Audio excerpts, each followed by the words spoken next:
Om Swastiastu. Baik, kali ini saya perwakilan dari kelompok 11, yaitu akan membahas tentang akuntansi biaya, gaji, dan kesejahteraan.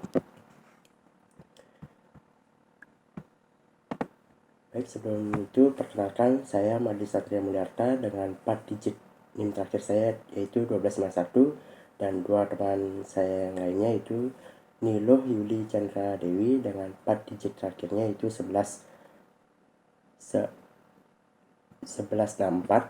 dan Anak Agung Ayu Gita Loka Surya Pramesti dengan 4 digit terakhirnya yaitu 1185. Baik, di sini ada 3 topik pembahasan, yaitu yang pertama perbedaan gaji dan upah, yang kedua pembukaan biaya gaji dan kesejahteraan karyawan pada jurnal, yang ketiga ringkasan jurnal biaya gaji dan kesejahteraan karyawan pada voucher jurnal. Nah, di sini saya akan membahas tentang perbedaan gaji dan upah. Apa sih perbedaan gaji dan upah? Yaitu dari pengertiannya, gaji adalah suatu yang penting bagi setiap karyawan yang bekerja dalam suatu perusahaan. Karena dengan gaji yang diperoleh seseorang dapat memenuhi kebutuhan hidupnya. Dan pengertian dari upah yaitu upah merupakan suatu imbalan atau balas jasa dari perusahaan kepada tenaga kerjanya atas prestasi dan jasa yang disumbangkan dalam kegiatan produksi. Upah kerja yang diberikan biasanya tergantung pada yang pertama, biaya keperluan hidup minimum pekerja dan keluarganya. Yang kedua, peraturan perundang-undangan yang mengikat tentang upah minimum provinsi atau UMP. Yang ketiga, kemampuan produktivitas perusahaan. Dan yang keempat, jabatan, masa kerja, pendidikan, dan kompetensi. Dan yang terakhir, perbedaan jenis pekerjaan.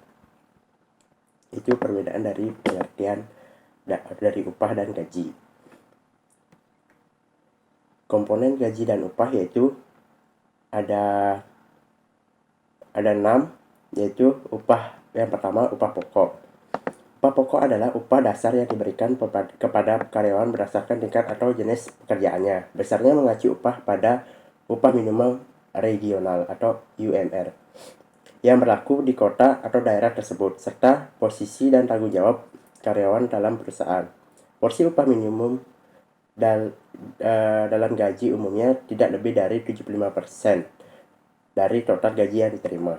Dan yang kedua yaitu ada tunjangan. Di sini tunjangan terdapat 2 tunjangan, yaitu tunjangan tetap dan tunjangan tidak tetap.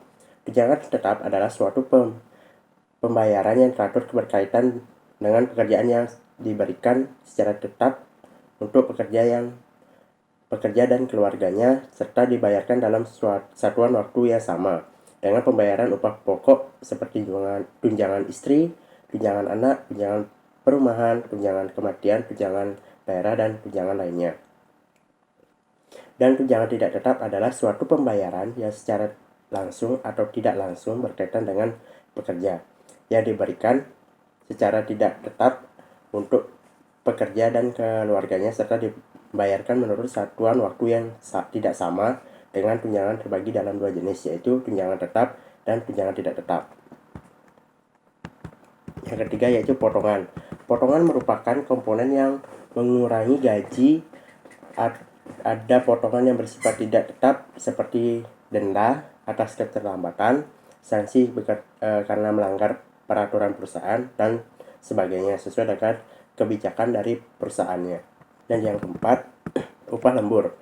Pengusaha yang mempekerjakan karyawannya melebihi batas waktu yang diwajibkan membayar upah lembur dan harus dimasukkan dalam perhitungan penggajian karyawan.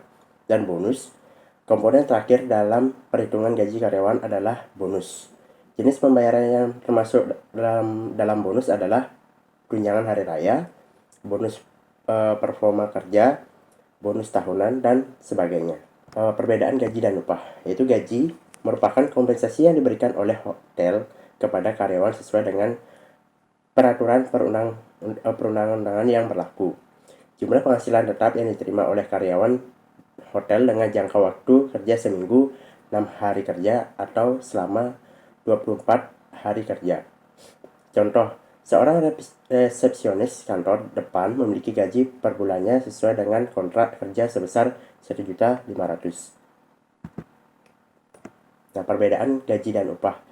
Yang tadi gaji dan sekarang upah. Upah merupakan kompensasi yang diterima oleh karyawan hotel untuk satuan waktu kerja tertentu. Jumlah penghasilan karyawan untuk jangka waktu tertentu dengan tarif upah per satuan waktu tertentu.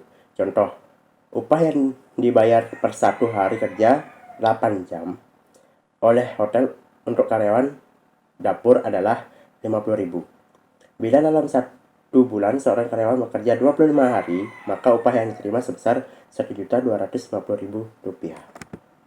Nah, sekian dari saya, akan dilanjutkan oleh teman saya. Terima kasih. Baik, terima kasih atas kesempatannya. Jadi di sini saya akan melanjutkan materi presentasi mengenai membukukan biaya gaji dan kesejahteraan karyawan.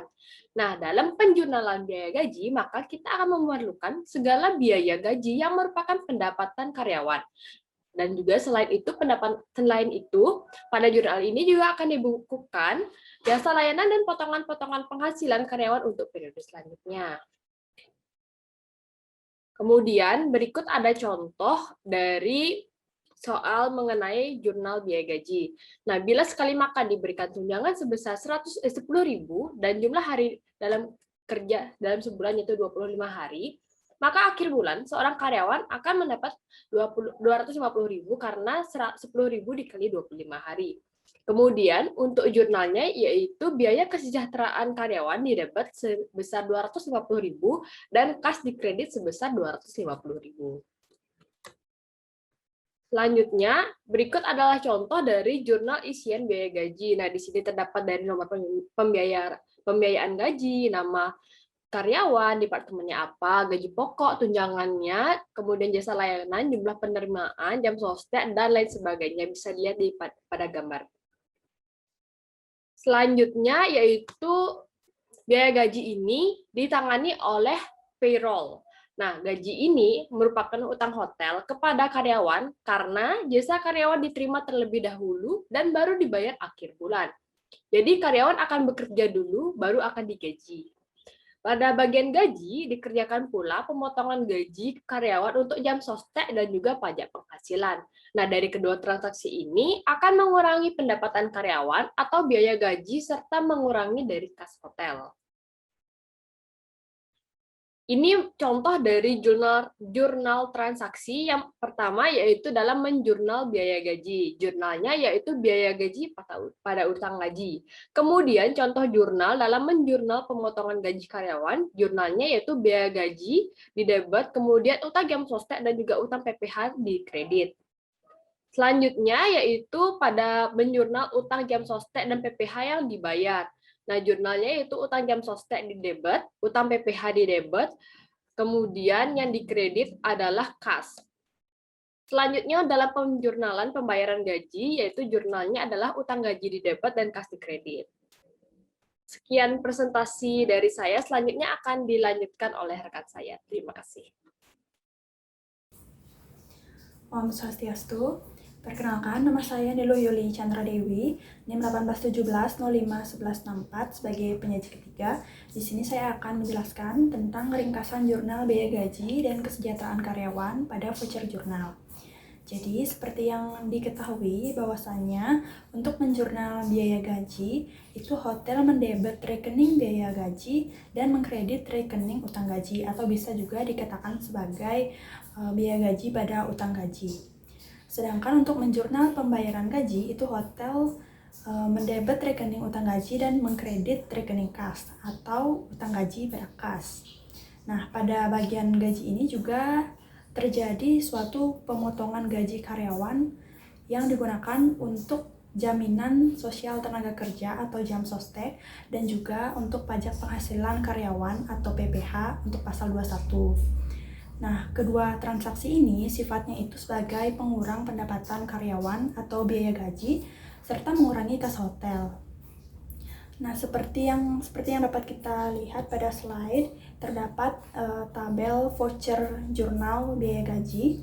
Di sana terdapat nomor rekening, keterangan, buku besar, dan juga buku pembantu. Untuk yang pertama itu pada bagian kamar atau kantor depan sebesar 4.900.000. Kemudian terdapat biaya gaji dan upah untuk karyawan kamar kantor depan itu sebesar 4.900.000, letaknya di debit karena merupakan penambah penghasilan karyawan. Untuk selanjutnya bagian kedua itu ada pemasaran sebesar 4.400.000. Kemudian biaya gaji dan upah untuk bagian pemasaran itu juga di debit sebesar 4.400.000 karena merupakan penambah penghasilan karyawan.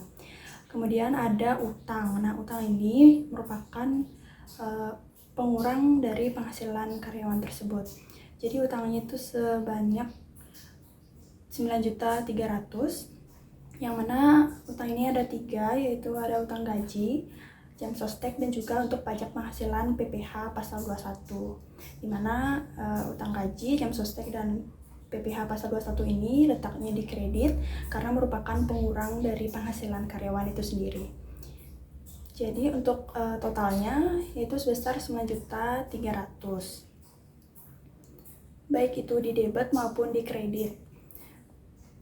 Kemudian disiapkan, diperiksa, dan dibukukan itu bisa diisi nama-nama orang yang turut ambil alih dalam pembuatan voucher jurnal biaya gaji ini. Nah, perlu juga diketahui bahwasanya voucher jurnal biaya gaji ini seperti yang ada pada tabel tersebut itu hanya untuk 2 departemen hotel. Akan tetapi pada kenyataannya di hotel itu ada banyak sekali departemen yang menyerap biaya tenaga gaji dan harus dicantumkan pada voucher jurnal biaya gaji. Jadi seluruh departemen yang menyerap biaya gaji itu harus dicantumkan pada voucher jurnal biaya gaji. Kemudian biaya-biaya seperti biaya gaji, THR, tunjangan transportasi, jam sostek, biaya habis pakai, alat tulis kantor, dan biaya-biaya operasional lainnya itu harus dibebankan kepada setiap departemen hotel yang menyerap biaya tersebut. Mengapa demikian? Karena hal ini karena akuntansi perhotelan itu merupakan akuntansi departemental, yang mana pembebanan biaya tersebut juga akan mengungkapkan efisiensi setiap departemen hotel, baik itu yang menghasilkan pendapatan dan yang tidak menghasilkan pendapatan. Sekian presentasi yang dapat saya sampaikan. Mohon maaf apabila terjadi salah kata. Saya ucapkan Om Santi. Om Santi Santi Santi Om.